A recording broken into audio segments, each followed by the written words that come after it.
मेरा नाम अयान है।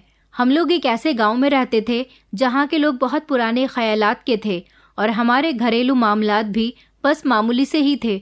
ये उस समय की बात है जब मेरी उम्र 10 साल की हुआ करती थी। हम लोग जॉइंट फैमिली सिस्टम में रहा करते थे। मेरे परिवार में मेरे दादा दादी, मेरी 2 जवान फुप्पो, मेरे पापा और मेरे 3 भाई बहन थे। और इस घर के लाडले बेटे मेरे चाचा जी, जो अपने सारे भाई बहन में सबसे छोटे थे, जिन्हें अपने माँ बाप के साथ साथ अपने सभी बड़े बहन भाइयों का भी बेहद प्यार मिला था। मेरी बड़ी फुप्पो का रिश्ता लगा हुआ था। चाचा जी की शादी और छोटी फुप्पो की शादी में अभी समय था। मेरी उम्र 10 साल थी। मेरी दोनों बहनें मुझसे छोटी थीं। एक बहन 3 साल की थी और एक बहन 7 साल की थी। हम सब एक साथ बड़े ही खुश रहते थे। वो बचपन भी बहुत अच्छा हुआ करता था, जब ना तो किसी बात की टेंशन थी और ना ही खेल कूद के अलावा हम कुछ और जानते थे। हमारे गांव में शिक्षा को ज्यादा महत्व नहीं दिया जाता था, लेकिन फिर भी दादाजी ने मेरे चाचा जी को पढ़ाया लिखाया था और मैं भी स्कूल जाता था। चाचा जी की पढ़ाई तो पूरी हो चुकी थी। उस समय मुझे अपनी जिंदगी बहुत अच्छी लगती थी, क्योंकि सब एक साथ इतना खुश थे कि हम लोग एक दूसरे के बिना रह ही नहीं पाते थे। उस समय मेरा बचपन था। मैं उस घर का इकलौता पोता था। इसीलिए सब लोग मुझे भी मेरी बहनों के साथ साथ बहुत प्यार करते थे। और फिर एक दिन हमारे घर में कुछ ऐसा होने लगा जिससे हमारे घर की सुख शांति खराब होना शुरू हो गई थी। मेरी बड़ी फुप्पो का रिश्ता जो कि लगा हुआ था, उनकी मंगनी कर दी गई थी और फिर उनकी शादी की तारीख भी फिक्स हो गई थी। मेरी दोनों फुप्पो बहुत समझदार थीं। दोनों ही कभी घर से बाहर नहीं निकली थीं। ये शादी सभी घर वालों की मर्जी के मुताबिक हो रही थी। हमारे गांव में कोई भी लड़की या लड़का अपनी मर्जी के मुताबिक शादी नहीं कर सकते थे, क्योंकि हमारे गांव में मोहब्बत करने वालों का अंजाम बहुत बुरा होता था। अगर कोई अपनी पसंद भी अपने माँ बाप के आगे जाहिर करता तो उसको खामोश करवा दिया जाता था। इसलिए हमारे पूरे गांव में कोई लव मैरिज नहीं करता था। इस दौरान मेरी बड़ी फुप्पी की मंगनी वाले दिन मेरे चाचा जी के लिए गाँव से ही एक रिश्ता आया था। दादाजी अभी तो चाचा जी का रिश्ता नहीं लगा सकते थे, क्योंकि उन्हें पहले चाचा जी से बड़ी अभी एक और बेटी की शादी करनी थी। लड़के वालों का कहना था कि उन्हें हमारे चाचा जी पसंद आ गए हैं, क्योंकि मेरे चाचा जी बहुत अच्छे स्वभाव के इंसान थे। वो लोगों की हमेशा मदद किया करते थे। फुप्पो की मंगनी हो जाने के बाद सब लोगों के बीच बैठकर यही डिस्कशन होना शुरू हो गया था कि क्या किया जाए। लड़की वाले थे कि मेरे चाचा जी को पसंद कर बैठे थे और इधर दादाजी अभी उनकी शादी नहीं करना चाहते थे। दादी ने उस लड़की को देखा था।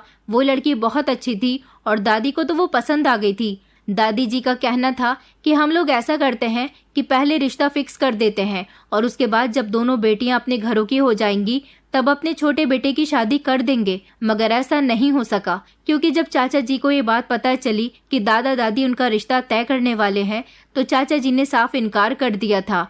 उन्होंने कहा था कि मैं अभी शादी नहीं करना चाहता। दादाजी ने और घर के बाकी सब लोगों ने उनको यही समझाया था कि अभी तुम्हारी शादी थोड़ी ना कर रहे हैं, पहले तुम्हारी दोनों बहनों को उनकी ससुराल का कर देंगे, उसके बाद तुम्हारी शादी करेंगे। अभी तो सिर्फ तुम्हारा रिश्ता तय हो रहा है। लड़की वाले तुम्हारे स्वभाव से बहुत इम्प्रेस हुए। लड़की भी बहुत सुंदर है। लड़की के पिता गांव के इज्जतदार आदमी हैं।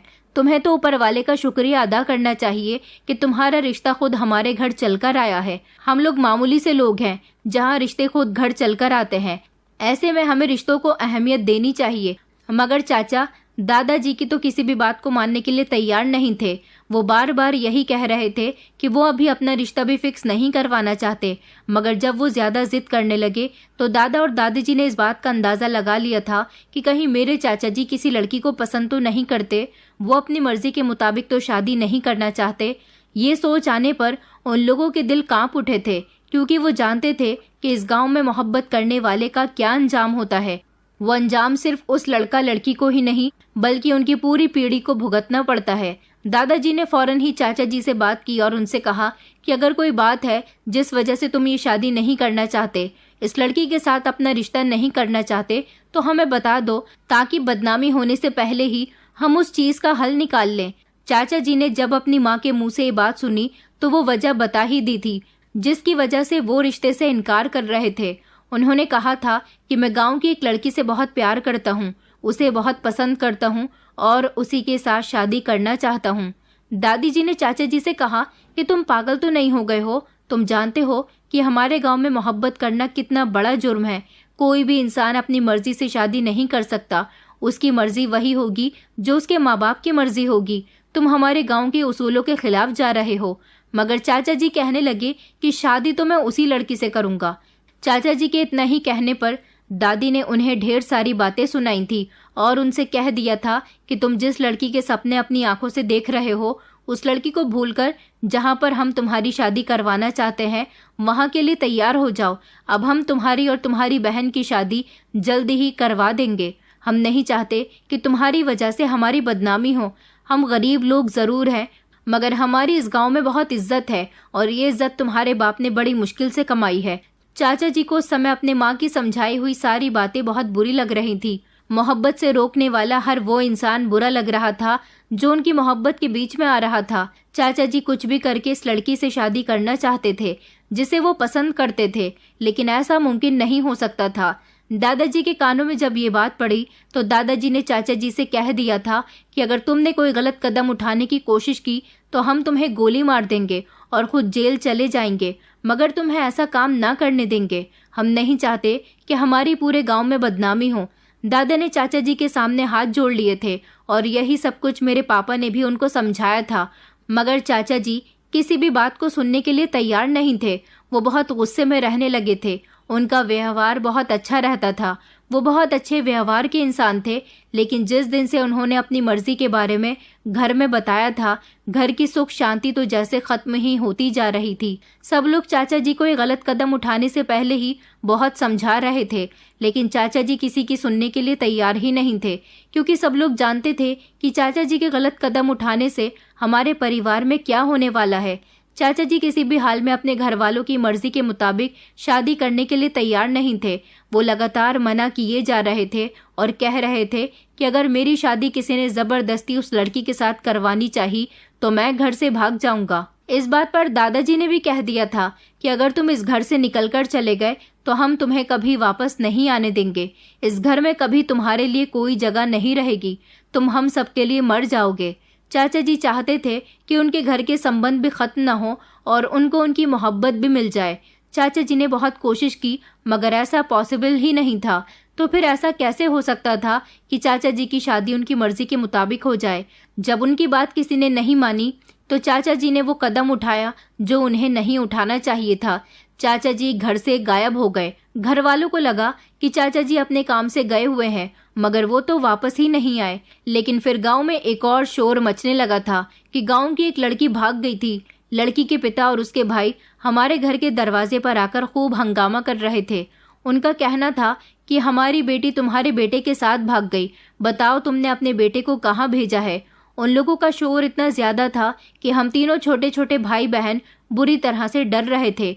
उस समय हम नहीं जानते थे कि आखिर घर में हुआ क्या है, मगर इतना जरूर जानते थे कि अब और ज्यादा बुरा होने वाला है। माँ ने हम तीनों को गले से लगा लिया था। घर के बाहर बहुत शोर शराबा हो रहा था। मेरे पापा और दादाजी गांव के लोगों को समझा समझाकर थक गए थे कि उन्हें खुद को भी नहीं पता कि वो कहाँ चले गए। दादाजी को चाचा जी से ये उम्मीद नहीं थी कि वो इतना बड़ा कदम उठा सकते हैं। और फिर चाचा जी के जाने के बाद एक एक करके हमारी जिंदगी में परेशानियां आनी शुरू हो गईं। फुप्पो जिनकी मंगनी हो चुकी थी, उनके ससुराल वालों ने भी उनसे रिश्ता खत्म कर दिया। गांव वालों ने हमें तंग करना शुरू कर दिया। लड़की वाले बार बार हमारे घर आते और घर की तलाशी लेने की जिद करते, मगर हमारे घर में औरतें रहती थी। घर के मर्द आखिर घर की तलाशी उन्हें कैसे लेने दे सकते थे। घर का माहौल एकदम डरावना सा होने लगा था। लड़की के परिवार वालों ने हमारे परिवार पर हमला बोलना शुरू कर दिया था। वो बार बार यही कह रहे थे कि हमारी लड़की तो बहुत सीधी थी, तुम्हारा बेटा ही उसे अपनी बातों में लेकर गांव से भगा ले गया। पापा ने अपने दोस्तों के साथ मिलकर चाचा जी को ढूंढने की बहुत कोशिश की। आसपास के गांव में भी देखा, मगर चाचा जी कहीं नहीं मिले थे। अब हमारा गांव में रहना दुश्वार हो चुका था। गांव के लोग मेरे पापा और दादाजी को बहुत तंग करते थे। फुप्पो का रो रो कर बुरा हाल हो चुका था। ये बदनामी मेरे दादाजी नहीं सह सके और वो इस दुनिया को छोड़कर चले गए। दादाजी के जाने के बाद दादी बीमार रहने लगी थी। घर का सारा बोझ मेरे पापा के कंधों पर आ गया था। पापा सबको संभालते संभालते थक गए थे। गांव में कोई भी हमारे परिवार के किसी सदस्य से बात नहीं करता था। सब यही कहते थे कि जिस घर का बेटा या बेटी भाग जाते हैं उसकी तो नस्लों तक से कोई संबंध नहीं रखा जाता। मेरे पापा की गांव में हलवाई की दुकान थी। ये सब होने के बाद गांव वालों ने हमारी दुकान से कुछ भी खरीदना बंद कर दिया था। हमारे घर में बहुत सारी परेशानियां आने लगी थीं। पापा ने फुप्पो का रिश्ता कहीं और तलाश करने की कोशिश की थी, मगर कोई भी फुप्पो को अपने घर की बहू बनाने के लिए तैयार नहीं हो रहा था। उधर दादी की भी तबीयत अब बहुत ज्यादा खराब रहने लगी थी। हमारे घर के आस पड़ोसी भी हमसे कोई संबंध नहीं रखते थे। गांव में किसी की शादी होती तो कोई हमें इनवाइट भी नहीं करता था। कोई अगर जरूरी सामान खरीदना होता तो हमें कोई भी दुकानदार देता नहीं था, या फिर उसे महंगे दामों में खरीदना होता था। जिंदगी के दिन गुजारना मुश्किल हो गया था, और ये सब कुछ किसी और की वजह से नहीं बल्कि चाचा जी की वजह से हो रहा था, जिन्होंने अपने घर के सारे ही सदस्यों को एक बड़ी मुसीबत में डाल दिया था। सब लोगों का तो रो रो कर बुरा हाल हो चुका था, क्योंकि ऐसा लगता था जैसे चाचा जी ने भागकर शादी नहीं की बल्कि किसी का कत्ल कर दिया है। उसकी सजा हम सब लोग भुगत रहे हैं। मेरा भी स्कूल जाना बंद हो चुका था। हम लोगों में से कोई भी घर से बाहर ज्यादा नहीं निकलता था। पापा कहते थे कि मैं सब कुछ ठीक कर दूंगा, मगर पापा की लाख कोशिशों के बावजूद भी कुछ ठीक नहीं हो सका था। आखिरकार वो हमारे लिए कुछ नहीं कर सकते थे। इस गांव के नियम ही कुछ ऐसे थे कि अगर परिवार का कोई भी एक सदस्य घर से भागकर शादी कर लेता है या फिर किसी से मोहब्बत कर बैठता है तो उसका यही अंजाम होता है। वो दिन हमारे लिए बहुत कठिन थे, मगर जैसे तैसे हमें वो दिन गुजारने थे। कभी कभी पापा इन हालातों से बहुत तंग हो जाते थे और मम्मी से कहते थे कि हम सबको खाने में मिलाकर जहर दे दो, ऐसी जिंदगी से तो मरना बेहतर है। घर के सारे ही सदस्यों को चाचा जी से बेहद नफरत हो गई थी। फिर एक दिन ऐसा हुआ कि दादी भी हमें इस दुनिया से छोड़कर चली गई। जो परिवार कभी बहुत खुशहाल हुआ करता था, चाचा जी के जाने के बाद से उस घर का एक एक सदस्य उदास रहने लगा था। मेरी दोनों फुप्पो का कहीं भी रिश्ता नहीं लग पा रहा था। घर में खाने के लाले पड़ गए थे। लोग हमें बुरा भला कहते थे। धीरे धीरे मैं बड़ा हो रहा था। मुझ में सारी समझदारियां आ रही थी और मैं सब कुछ समझता जा रहा था कि लोगों का बिहेवियर हमारे साथ ऐसा क्यों रहने लगा है। गांव में रहना हमारे लिए दुश्वार हो गया था, इसलिए पापा हम सब लोगों को लेकर शहर आ गए थे। शहर में मेरे नाना जी का घर था। नाना जी ने हम सब की बहुत मदद की थी। उन्होंने हमें अपने घर में रहने की जगह दी थी और वहां रहकर पापा ने फैक्ट्री में नौकरी करनी शुरू कर दी थी। उधर मेरी दोनों फुप्पो भी लोगों के घरों में काम किया करती थी। मम्मी घर में रहकर अपने बच्चों का ख्याल रखती और सब लोगों के लिए खाना बनाया करती थी। मेरे नाना जी घर में अकेले रहते थे, इसलिए उन्होंने अपना पूरा घर हमारे परिवार के हवाले कर दिया था। और फिर एक दिन नाना जी भी इस दुनिया को छोड़कर चले गए और उनका जो कुछ भी था वो सब वो अपनी बेटी और अपने पूरे परिवार के हवाले छोड़ गए थे। अपने गांव और रिश्तेदारों से दूर होकर मेरे पापा हमेशा परेशान रहते थे। मैं धीरे धीरे बड़ा हो रहा था। देखा था कि पापा चुपके चुपके रोया करते थे। आखिरकार उन्हें अपने भाई पर बहुत भरोसा था। कभी घर का कोई सदस्य चाचा जी का नाम भी धोखे से अपनी जबान पर ले भी आता तो पापा भड़क जाते थे। कहते थे कि उसका नाम भी इस घर में लेने की जरूरत नहीं है, वो हमारे लिए हमेशा हमेशा के लिए मर चुका है। उसके चले जाने से हम लोगों की जिंदगी नरक बन गई। ये बात तो मेरे पापा बिल्कुल ठीक कहते थे। पापा कहते थे कि अगर वो मेरी आंखों के सामने आ गया तो मैं उसे जान से मार दूंगा। वो कभी खुश नहीं रहेगा। आखिरकार उसने हम सबकी जिंदगियां तबाह की हैं, सिर्फ अपनी 2 पल की खुशियों के लिए। जैसा हाल हमारा था ऐसा ही हाल उस लड़की के परिवार का भी था, जिसको लेकर मेरे चाचा जी चले गए थे। उसके परिवार वालों के साथ भी गांव वालों ने वही सब सुलूक किया था और फिर वो लोग भी तंग आकर कहीं और चले गए थे। मगर हमें बेइज्जत करने में तो उस लड़की के परिवार वालों ने भी कोई कमी नहीं छोड़ी थी। शहर आने के बाद काफी मुश्किल वक्त गुजरा था। आखिरकार हमारी जिंदगी में काफी कुछ बदल चुका था, लेकिन फिर धीरे धीरे सब कुछ ठीक भी होने लगा था। मेरी फुप्पो जिनकी काफी उम्र हो चुकी थी और पापा चाहते थे कि वो अपनी दोनों बहनों को उनकी ससुराल का कर दे। गांव में तो उनका कहीं रिश्ता नहीं लग सका था, लेकिन शहर में उन्होंने कुछ लोगों से अपनी बहनों के रिश्ते की बात की थी। मेरी दोनों फुप्पो की उम्र काफी हो चुकी थी, इसलिए उनकी शादियां ऐसी जगह हुई थी जहां पर वो सोच भी नहीं सकती थी। बड़ी फुप्पो की शादी एक ऐसे आदमी से हुई थी जिसके पास पहले से ही 2 बच्चे थे और उसकी पत्नी मर चुकी थी, मगर उनकी ससुराल बहुत खाती पीती थी। वो अपने घर में ऐश और सुकून से रह रही थी। छोटी फुप्पो की शादी भी काफी समय के बाद हुई थी, मगर उनकी शादी विकलांग आदमी के साथ हुई थी। वो भी उसके घर में बहुत खुश थी। अगर चाचा जी घर से भागकर गलत कदम ना उठाते तो शायद मेरी फुप्पो की शादी कम उम्र में ही अच्छे परिवारों में और अच्छे लड़कों के साथ हो जाती। मगर क्या कर सकते हैं, शायद उनके नसीब में यही सब लिखा हुआ था। अब मेरी उम्र भी 18 साल हो चुकी थी। नाना जी का घर काफी बड़ा था, उनके ऊपर वाला पोर्शन खाली रहता था। मम्मी ने उसे किराए पर दे दिया था। उसका जो भी किराया आता था, उस किराए से हर महीने मेरी मम्मी मेरे और मेरी बहनों के स्कूल की फीस जमा करती थी और इस तरह मेरी पढ़ाई पूरी हुई थी। हम लोग कभी वापस पलटकर गांव नहीं गए। आखिर वहां जाते भी कैसे? गांव वाले कभी हमें दोबारा गांव में घुसने ही नहीं देते। हमारा घर भी गांव वालों के कब्जे में आ गया था। हम अपना सब कुछ खो बैठे थे। मैंने तो ठान लिया था कि मैं इतना कामयाब बन जाऊंगा, जो हमने खोया है वो सब कुछ दोबारा से लौटकर हमारी जिंदगी में आ जाएगा। मेरी दोनों बहनें भी जवान हो रही थी और अब मेरे दिमाग में यही बात बैठी हुई थी कि कहीं हमारा बीता हुआ कल हमारा दोबारा से पीछा न करने लगे। मुझे और मेरे पापा को हमेशा मेरी दोनों बहनों की फिक्र लगी रहती थी। शहर में आने के बाद तो मम्मी पापा ने उन दोनों को भी शिक्षा दिलवाई थी। कुछ सालों बाद उनका इंटर कंप्लीट हो गया था। मेरी बहनें बहुत समझदार थीं। उन्होंने घर में ही बच्चों को ट्यूशन पढ़ाना शुरू कर दिया था। पुरानी जिंदगी बड़ी मुश्किल से गुजरी थी, मगर गुजर गई थी। और फिर मेरी उम्र 27 साल हो गई। मेरी पढ़ाई भी कंप्लीट हो चुकी थी, क्योंकि मैं इससे आगे और नहीं पढ़ सकता था। अब मुझे नौकरी करनी थी। मेरे पापा की उम्र काफ़ी हो गई थी। उनकी बूढ़ी हड्डियों में अब इतनी जान नहीं थी कि वो हम सबका पेट भर सकें।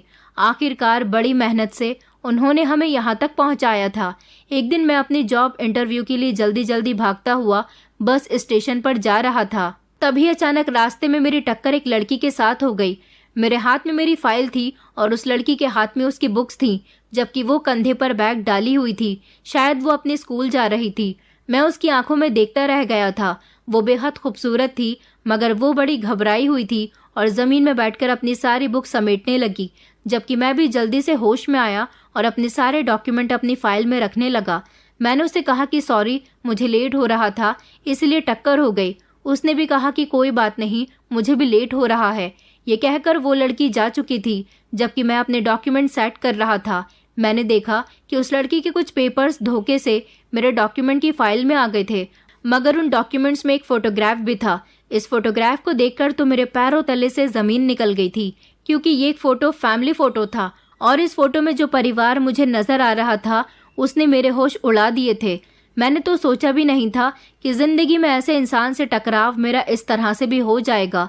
ये लड़की मेरे चाचा की बेटी थी और इसके पास जो फ़ोटो था इसमें इस लड़की के साथ मेरे चाचा जी और वो औरत भी मौजूद थी जिसके साथ मेरे चाचा जी ने शादी की थी। इसका मतलब ये था कि चाचा जी भागकर इस शहर में आकर बस गए थे और अब वो अपनी बेटी के साथ बड़ी खुशहाल जिंदगी गुजार रहे हैं, जबकि हम सबकी जिंदगियां वो उजाड़ चुके हैं। अब मेरे दिमाग में एक ज्वालामुखी भड़कने लगा था और मैंने सोच लिया था कि अब मुझे क्या करना है। मैं घर आया तो देखा कि पापा की तबीयत ठीक नहीं थी। वो बिस्तर पर लेटे हुए थे। पापा मुझसे पूछने लगे कि बेटा, तुम्हारी नौकरी लग गई है? तो मैंने उन्हें कहा कि पापा, आप फिक्र मत करो, मेरी नौकरी लग गई है। अब आपको कहीं नौकरी करने की ज़रूरत नहीं है। ये सब काम करने की आपकी उम्र नहीं रही। अब आपका बेटा कमाया करेगा। पापा कहने लगे, बेटा, मैं तुम लोगों को अच्छी ज़िंदगी नहीं दे सका, मुझे माफ़ कर देना। हम तीनों भाई बहन पापा का हाथ पकड़कर रोने लगे थे। हम तो अच्छी ज़िंदगी ही गुजार रहे थे, मगर हमारी ज़िंदगी में परेशानियां खड़ी करने वाला इंसान तो हमारे चाचा जी ही थे। मैंने चाचा जी की बेटी को देखा था। इस बारे में मैंने अपने घर में किसी को भी कुछ नहीं बताया था। अगले दिन से मैं उसी जगह जाकर खड़ा हो गया था जहां पर वो लड़की मुझे दिखाई दी थी, और वो लड़की अगले दिन मुझे दिखाई दे ही गई थी।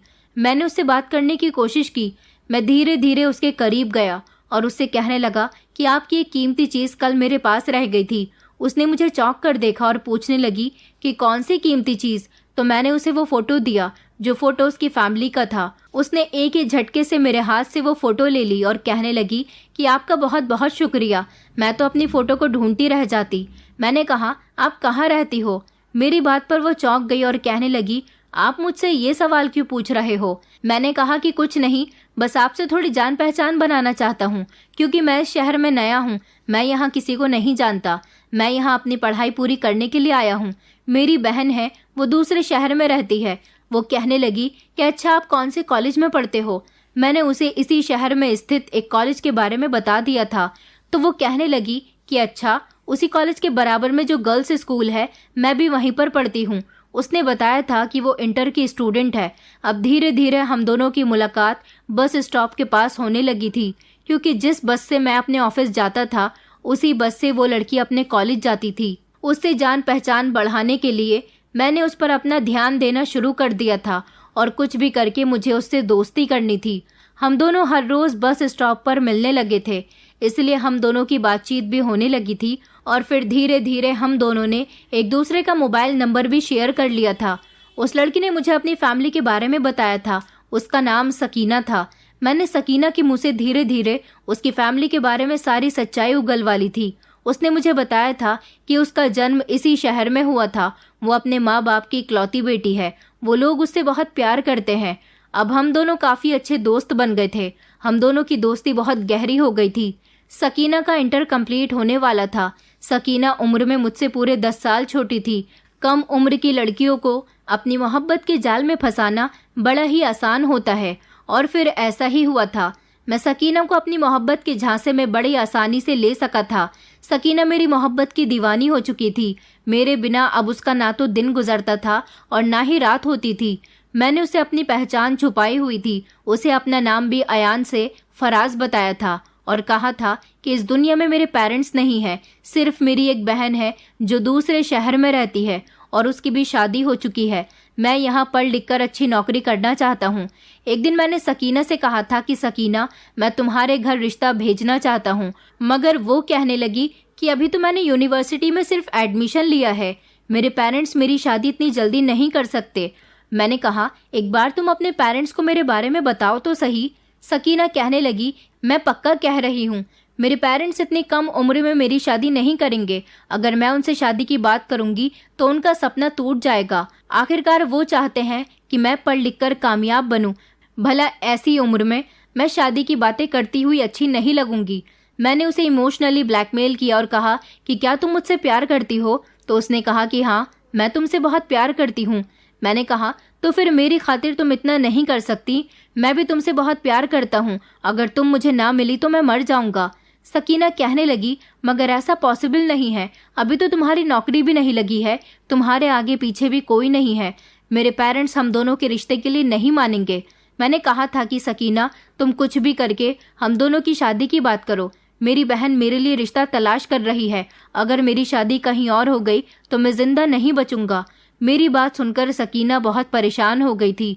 2-3 दिन तक मैंने सकीना से कोई बात नहीं की थी। उससे कहा था कि तुम्हें कुछ भी करके अपने मम्मी पापा से मेरे बारे में बात करनी ही होगी। इधर मैं धीरे धीरे अपने प्लान में कामयाब होता जा रहा था।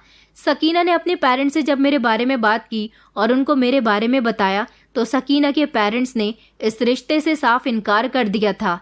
मैं जानता था कि ऐसा ही होगा। सकीना के पेरेंट्स ने उससे मोबाइल छीन लिया था। मैं उसके कॉलेज की एक फ्रेंड को जानता था। आखिरकार मुझे उसको पटाते हुए 7 महीने गुजर गए थे। मैं उसके बारे में काफ़ी कुछ जान चुका था। उसकी दोस्त को मैंने मेरा मैसेज देकर उसके घर भेजा था। वो सकीना के घर चली गई और उसने चोरी चुपके मेरी बात सकीना से मोबाइल पर करवा दी थी।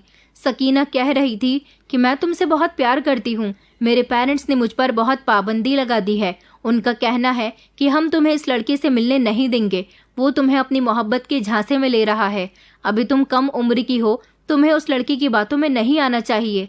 मैंने कहा, तुम्हारे पेरेंट्स मुझे पहचानते तो नहीं है ना? सकीना कहने लगी कि नहीं, मैंने उनको सिर्फ तुम्हारे बारे में बताया था। अगर मेरी उम्र ठीक होती तो वो मेरी शादी कर देते और तुम्हारे बारे में भी मुझसे पूछते, मगर उन्होंने तो मोहब्बत का नाम सुनकर ही हम दोनों के रिश्ते से साफ इनकार कर दिया। कहने लगे कि अभी तुम बच्ची हो, पढ़ाई पर ध्यान दो, इन कामों से दूर रहो। वो अगर मुझसे तुम्हारे बारे में कुछ पूछते तो मैं तुम्हारा फोटो उनको दिखा देती, मगर वो तो तुमसे रिलेटेड कुछ भी सुनने के लिए तैयार ही नहीं है। मैंने कहा, सकीना, अगर हम दोनों को अपनी मोहब्बत को कामयाब करना है तो फिर तुम्हें कोई स्टैंड लेना होगा। सकीना कहने लगी कि तुम क्या कहना चाहते हो? फिर मैंने उससे कहा कि तुम सब कुछ छोड़कर मेरे पास आ जाओ, मैं तुम्हें बहुत खुश रखूंगा। बस तुम एक बार आ जाओ, मैं सारे इंतजाम कर लूंगा। हम दोनों शादी कर लेंगे और शादी के बाद हम अपनी अलग दुनिया बसाएंगे।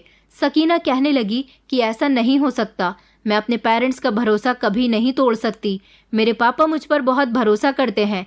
मैंने कहा अच्छा तो ठीक है, तो फिर तुम मुझे छोड़ दो और कहीं और शादी कर लो और मैं भी कहीं और शादी कर लेता हूँ, मगर याद रखना मैं तुम्हारे बिना मर जाऊंगा। मेरी लाश से गुजरकर तुम्हें किसी और से शादी करनी होगी। मेरी बातें सुनकर सकीना रोने लगी थी और कहने लगी कि मैं क्या करूं, मैं बहुत मजबूर हूं। मैंने कहा मैं तुम्हें बता तो रहा हूं, जैसा मैं कहता हूं तुम वैसा ही करो। सकीना मेरे अपने घर से भागने के लिए तैयार हो गई थी, क्योंकि वो ये बात अच्छी तरह से जानती थी कि मेरी नौकरी भी नहीं है और मेरे आगे पीछे भी कोई नहीं है। उसके पेरेंट्स कुछ भी करके हम दोनों को एक नहीं कर सकते, इसलिए एक रात वो अपने घर से सब कुछ छोड़ छाड़ कर मेरे पास आ गई थी और फिर मैं उसे एक ऐसी जगह पर ले गया था जहां पर गंदी मेली कुचेली गलियों से गुजरकर जाना पड़ रहा था। ऐसे रास्ते तो शायद सकीना ने कभी देखे ही नहीं होंगे।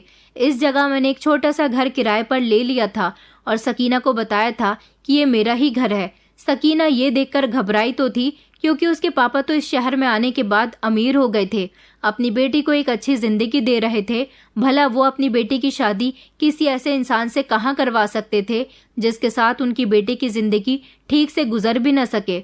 अब तो उनकी बेटी ये कदम उठा चुकी थी। हम दोनों ने कोर्ट मैरिज भी कर ली थी। दुल्हन बनकर वो मेरे साथ आ चुकी थी। मेरे साथ वो किसी भी हाल में रहने के लिए तैयार थी, मगर मैंने शादी के पहले दिन से ही अपना रूप दिखाना शुरू कर दिया था। शादी की पहली रात मैं उसे उस घर में अकेला छोड़कर सारी रात के लिए अपने घर जाकर बेफिक्री से सोया था और उसे कह दिया था कि घर का दरवाज़ा अंदर से अच्छे से बंद कर ले, मैं अभी थोड़ी देर में आ रहा हूँ। और फिर मैं सारी रात वहाँ पर नहीं गया। उसकी देखरेख करने के लिए मैंने वहाँ बराबर में रहने वाली एक पड़ोसन औरत से बात कर ली थी और उनको पैसे दे दिए थे ताकि वो सकीना की देखरेख कर सके और सकीना कहीं ना जा सके। उस रात मुझे बड़ी बेफिक्री की और बहुत सुकून की नींद आई थी, क्योंकि मैं अपने चाचा जी से बदला लेने में कामयाब हो रहा था। उधर मुझे पता चला कि चाचा जी की कंडीशन बहुत ख़राब है। आखिरकार उनकी इकलौती बेटी घर से जो भाग गई है। मुझे मेरे दोस्त ने बताया कि उनको हार्ट अटैक आ गया, क्योंकि जिस दिन से मुझे पता चला था कि चाचा जी जिस घर में रहते हैं वहाँ पर भी मैंने अपने कुछ मुखबिर छोड़ दिए थे जो चाचा जी पर नज़र रखे हुए थे। मुझे बड़ी खुशी हुई थी कि चाचा जी की तबीयत खराब हो गई। मुझे उन पर किसी भी तरह का कोई तरस नहीं आया था। उन्होंने भी तो हमारे साथ क्या क्या नहीं किया था। अब मैं सकीना से दूर दूर रहने लगा था, सकीना से कोई बात नहीं करता था। इस बात पर वो हैरान होती थी कि मैं तो शादी से पहले उससे बहुत प्यार मोहब्बत के वादे करता था, अब मुझे क्या हो गया है। वो मेरा गलत बर्ताव देखकर बार बार मुझसे ये सवाल करती थी, मगर मैं उसके किसी बात का कोई जवाब नहीं देता था। मैं उसे बहुत तंग करना चाहता था। मैं चाहता था कि जो तकलीफ मेरे पूरे परिवार ने उसके बाप के जाने के बाद भुगती है, वही तकलीफ वो भी भुगतें। अब मैं कुछ ऐसा करना चाहता था जिससे सकीना कोई बड़ा कदम उठाए। सकीना मुझसे बहुत तंग आ चुकी थी, क्योंकि रातों को मैं उसके साथ नहीं होता था। इस छोटे से घर में मैं उसे अकेला छोड़ दिया करता था, उसकी खुशी को पूरा नहीं करता था। बाजार से उसके लिए खाना लाता ताकि वो जिंदा रह सके। जब मैं आता तभी वो खाना खाती थी, वरना सारा दिन भूखी रहती थी। बाकी मैं उससे कोई बात नहीं करता था। वो मुझसे लड़ाई झगड़ा करने लगी थी, मगर मैं उसकी बातों को पलटकर कोई जवाब नहीं देता था। उसे इस बात पर बड़ी हैरानी होती थी कि आखिर मुझे शादी के बाद क्या हो गया। अब वो पछताने लगी थी कि उसने मेरे साथ शादी करके कितनी बड़ी गलती कर दी है। मोहब्बत के सुहाने फल शादी से पहले कुछ और शादी के बाद कुछ और होते हैं। ये बात उसे समझ में आने लगी थी। उसे अपनी गलती का एहसास हो चुका था कि उसने गलत इंसान के साथ मोहब्बत की है। मैं सारा दिन अपने ऑफिस में होता, रात को थोड़ी देर के लिए सकीना के पास उसको देखने के लिए चला जाता था, लेकिन घर से निकलने के बाद उसकी सारी इन्फॉर्मेशन मैं पड़ोसन से लिया करता था। उस औरत ने सकीना से जान पहचान बढ़ानी शुरू कर दी थी। एक दिन उसने उससे कहा कि तुम उदास क्यों रहती हो। उसके ऐसा पूछने पर सकीना ने उसको अपने दिल का हाल बता दिया और कहा कि मेरा पति मुझे मुंह नहीं लगाता। शादी से पहले तो बहुत अच्छा था, न जाने शादी के बाद उसे क्या हो गया। मैं इस घर में सारी रात सारा दिन अकेली रहती हूँ। मुझे यहाँ अकेले रहते हुए डर लगता है। मुझे अपने पति के साथ की बेहद ज़रूरत है। उस औरत ने सकीना को एडवाइस दी कि अभी तुम अकेली हो, इसलिए तुम्हारा पति तुम्हें मुंह नहीं लगाता, मगर जब बच्चा पैदा हो जाएगा तो वो तुम्हें छोड़कर कहीं भी नहीं जाएगा। सकीना कहने लगी कि ऐसा कैसे पॉसिबल है। तो उसने कहा कि मैं तुम्हें एक तरीका बताती हूँ, उसे ज़रूर करना। सरसों के तेल में लहसुन डालकर अपने पति के शरीर की मालिश किया करो। तुम्हारा पति तुम्हारा दीवाना हो जाएगा। और रही तुम्हारे अकेलेपन की बात, तो तुम्हारा अकेलापन भी खत्म हो जाएगा। तुम जिस दिन एक बच्चे की माँ बन जाओगी, तुम्हारा पति भी फिर तुम्हें अकेला छोड़कर नहीं जाया करेगा। उसकी बात सुनकर वो कहने लगी कि मैं तो अभी तक प्रेग्नेंट ही नहीं हुई हूँ, मेरा पति मेरे करीब आता ही नहीं है। उसने उससे कहा कि तुम इस सरसों के तेल में लहसुन मिलाकर अपने पति की मालिश करोगी तो वो तुम्हारे पास भी आया करेगा और फिर वो थक हार कर तुम्हारे पास ही सो जाया करेगा। फिर उसका कहीं जाने का मन ही नहीं करेगा और मैं तुम्हें सुबह के समय एक मिठाई दिया करूंगी, तुम वो खा लिया करो, उससे जल्दी तुम्हें माँ बनने की खबर मिलेगी। उस औरत ने मुझे बताया कि मैं ये सब कुछ तुम्हारी पत्नी को बता चुकी हूँ। तुम्हारी पत्नी बहुत बेफिक्र हो गई है। बच्चों वाली बात मैंने उसके दिमाग में डाल दी है। मैंने उस औरत को पैसे दिए और कहा कि तुम बहुत अच्छा काम कर रही हो, बस इसी तरह अपने काम को अंजाम देती रहो। मैं चाहता था कि किसी भी तरह सकीना को यकीन हो जाए कि वो माँ बनने वाली है, ताकि मैं उस पर गलत इल्ज़ाम लगा सकूं, लेकिन वो कहीं जाती ही नहीं थी। वो माँ कैसे बन सकती थी? इसलिए मैंने ये नया तरीका अपनाया था। सकीना इस औरत की कही हुई बातों पर बहुत अच्छे से ध्यान दे रही थी। सरसों के तेल में लहसुन मिलाकर वो मेरी बॉडी की मसाज किया करती थी। जब मैं रात को उसके पास जाता तो वो कहती कि आप बहुत थक गए हो, मैं आपकी मालिश कर देती हूँ। वो मेरी मालिश करती तो मुझे बहुत अच्छा लगता था, मगर ना जाने क्यों धीरे धीरे मैं उसका दीवाना होने लगा था। मेरा सच में मालिश करवाने के बाद उसके पास से जाने को मन ही नहीं करता था। मैंने सोचा कि कहीं मैं उसकी मोहब्बत में गिरफ्तार ना हो जाऊं, इसलिए मैं बहुत ज़ोर ज़ोर से चीखता था और कहता था कि मुझे बहुत जलन हो रही है, ये तुमने मेरी बॉडी पर क्या लगा दिया। वो डर जाती थी और कमरे के बाहर निकल जाती थी। सारी रात वो बाहर आंगन में बैठकर ही गुजारा करती थी। इससे उसे तकलीफ भी पहुंच रही थी और मेरा भी काम आसान हो रहा था। पड़ोसन उसे एक तरह की मिठाई भी खिलाया करती थी। दरअसल ये केमिकल की मिठाई होती थी, जिससे सकीना का पेट धीरे धीरे फूलने लगा था और सकीना को लगने लगा था कि वो प्रेग्नेंट है। सकीना अपना पेट देखकर बहुत खुश हो रही थी। ये बात क्लियर करने के लिए कि वो प्रेग्नेंट है या नहीं, उसने पड़ोसन को अपना पेट दिखाया तो पड़ोसन ने उसके दिमाग में ये बात डाल दी थी कि तुम प्रेग्नेंट ही हो, तुम्हें ऊपर वाले ने खुशी दे दी है। उसने जब मुझे इस बारे में बताया तो मैंने उसके मुंह पर एक जोरदार थप्पड़ मार दिया था। मैंने कहा कि जब तुम्हारे और मेरे बीच में कोई ऐसा रिश्ता ही नहीं बना तो फिर ये बच्चा मेरा कहाँ से हो सकता है? ये बच्चा आखिर किसका है? किसके साथ तुमने अपना मुंह काला किया है? वो मुझे बहुत सफाई दे रही थी। वो उस औरत को भी बुलाकर लाई जिसने ये सारे टोटके उसको करने के लिए कहे थे, मगर उसने इनकार कर दिया और कहने लगी कि मैंने तो इसे कुछ भी नहीं बताया, ये लड़की झूठ बोल रही है। क्या पता इसके पेट में किसका पाप पल रहा है और ये इल्ज़ाम मुझ पर लगा रही है। इस तरह से सकीना को तंग करने में मैं और भी कामयाब हो रहा था। अब मैं सकीना को हमेशा बुरा भला कहने लगा था। सकीना बहुत परेशान हो गई थी, उसकी हालत बहुत ख़राब हो गई थी। उसकी आंखों के नीचे काले घेरे पड़ गए थे और सेहत भी बहुत कमज़ोर हो गई थी। सकीना को यकीन हो गया था कि उसने जिस इंसान पर भरोसा करके उसके साथ शादी की, उसके साथ उसकी ज़िंदगी तबाह हो गई। एक दिन मैं पड़ोस वाली औरत के घर में उसको पैसे देने के लिए गया था, क्योंकि मैं इस औरत से पैसों पर काम करवा रहा था। मेरा काम भी अच्छा चल रहा था। मेरी काबिलियत देखते हुए ऑफिस वालों ने मेरा प्रमोशन भी कर दिया था और इधर मैं सकीना और उसके परिवार से भी बदला ले रहा था। मैं खुश था कि अब हमारी ज़िंदगी में काफ़ी सारी आसानी आ गई है। मैं खुशी खुशी उसे पैसे देने लगा और उससे कहा कि तुम बहुत अच्छा काम कर रही हो।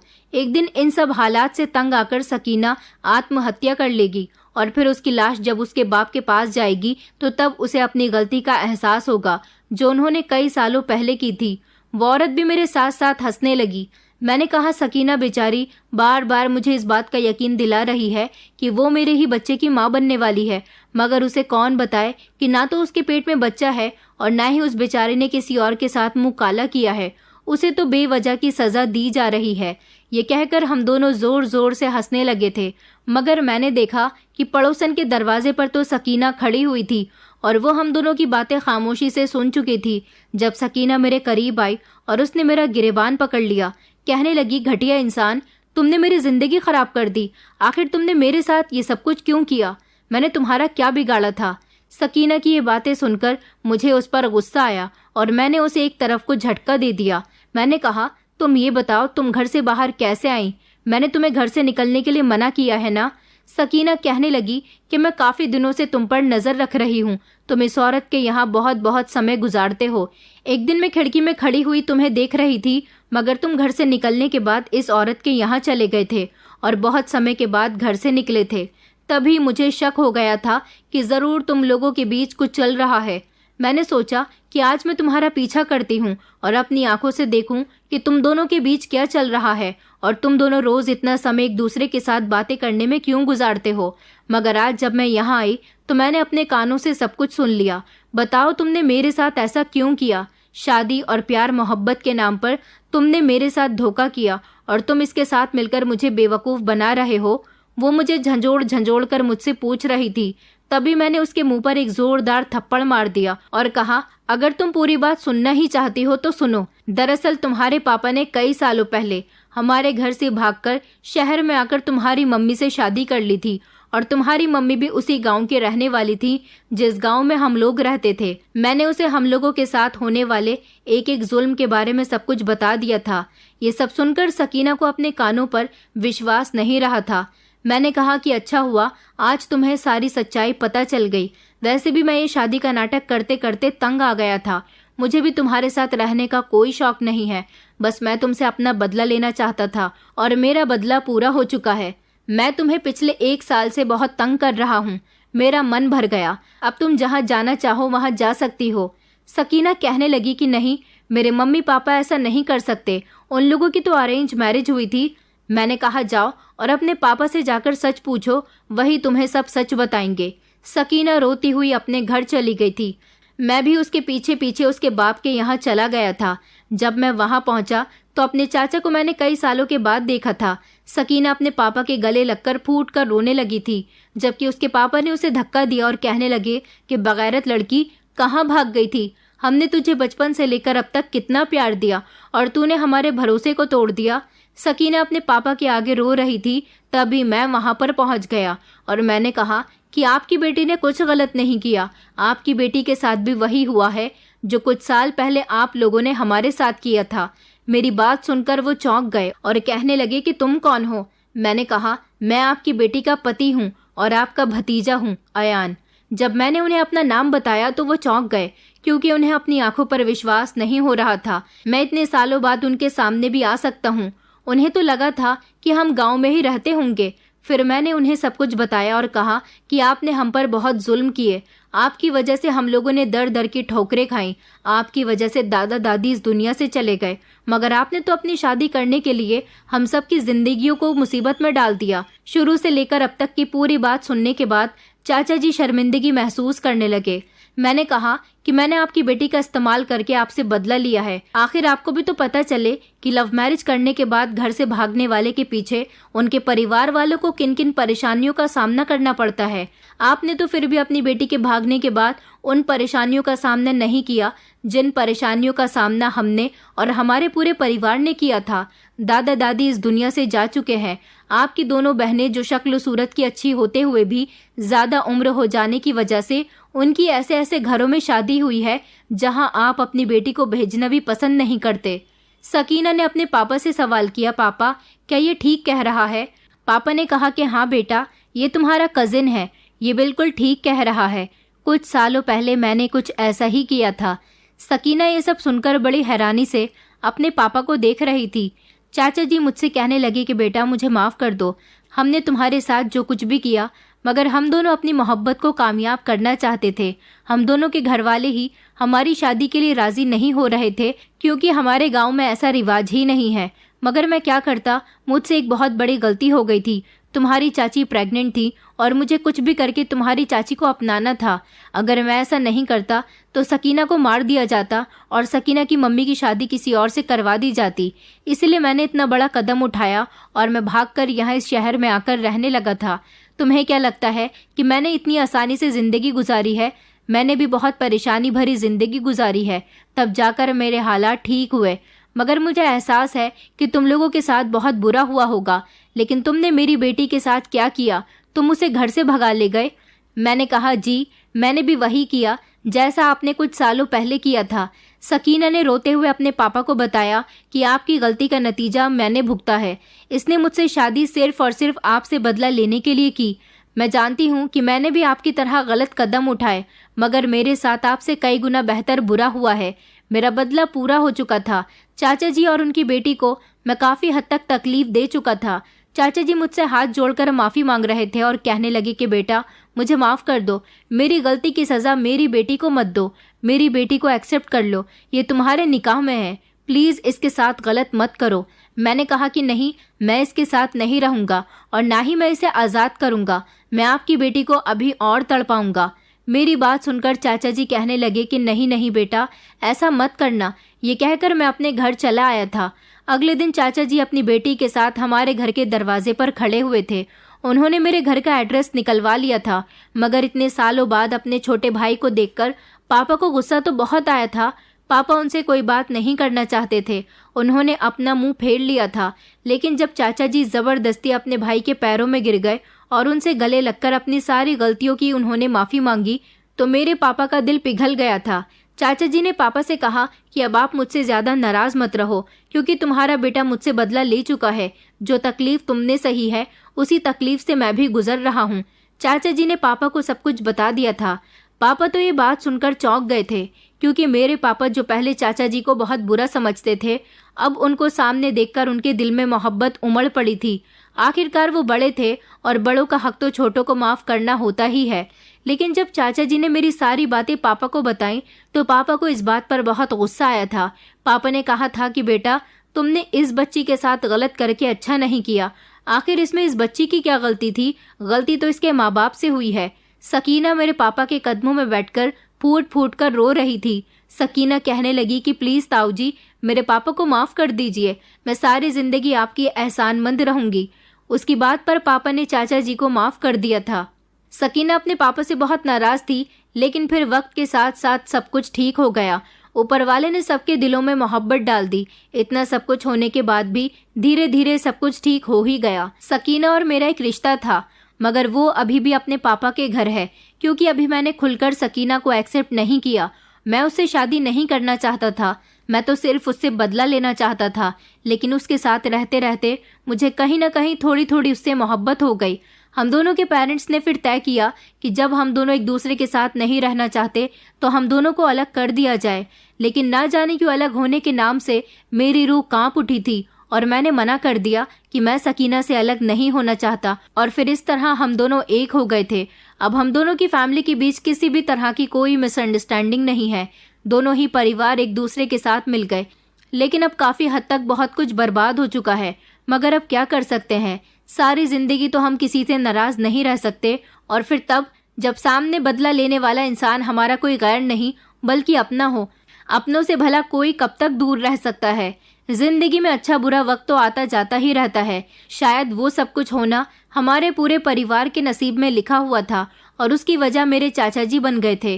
पापा ने उनको माफ करके अपना दिल बड़ा किया और चाचा जी को उनकी गलती का एहसास हो गया। अपनों से कोई भी ज्यादा समय तक दूर नहीं रह सकता, इसलिए किसी की बड़ी से बड़ी गलती को भी सही समय पर माफ कर देना चाहिए, ताकि और जिंदगियां तबाह न हो। दोस्तों, उम्मीद करती हूँ आपको हमारी कहानी पसंद आई होगी। कहानी पसंद आई है तो वीडियो को लाइक करें, चैनल पर नए हैं तो चैनल को सब्सक्राइब करें, और हाँ, नोटिफिकेशन बेल को जरूर दबाएं ताकि अगली अपडेट सबसे पहले आपको मिले।